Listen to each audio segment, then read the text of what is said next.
યોગ્ય તાલીમ મળે તો માનસિક દિવ્યાંગ બાળકો પણ પગભર બની શકે છે અને તેનું ઉત્તમ ઉદાહરણ મહેસાણાની દિશા સ્કૂલે પૂરું પાડ્યું છે।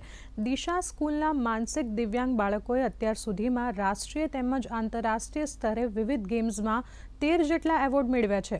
ખોડિયાર એજ્યુકેશન ટ્રસ્ટ માનસિક વિકલાંગ બાળકોમાં રહેલી સુષુપ્ત શક્તિઓને અને કૌશલ્યને બહાર લાવવા વિશેષ ઓલિમ્પિક રમતોત્સવનું દર વર્ષે આયોજન કરે છે અને આ રમતોત્સવના ફળ સ્વરૂપે સંસ્થાના 13 દિવ્યાંગ ખેલાડીઓએ છેલ્લા 14 વર્ષમાં ઇન્ટરનેશનલ ગેમ્સમાં ભાગ લીધો છે અને ગોલ્ડથી લઈને બ્રોન્ઝ મેડલ જીતીને મહેસાણા જિલ્લાનું નામ રોશન કર્યું છે।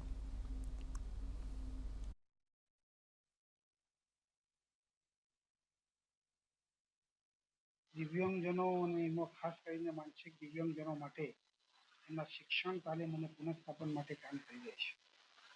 માનસિક દિવ્યાંગ બાળકો જેમનો આઈક્યુ 50%થી ઓછો હોય છે, આ બાળકોને સમાજમાં સમાનભેર જીવી શકે, તેમનામાં રહેલી શક્તિઓ વિકસાવીને એક સારા નાગરિક બનાવવા માટેની સંસ્થાની નેમ છે।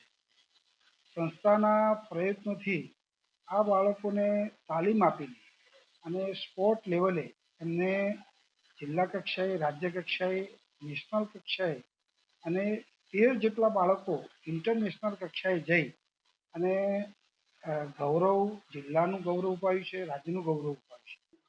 મેં 200 મીટર દોડની અંદર અને ગોળા ફેંકમાં બંને મેં ગોલ્ડ મેડલ મેળવેલ છે।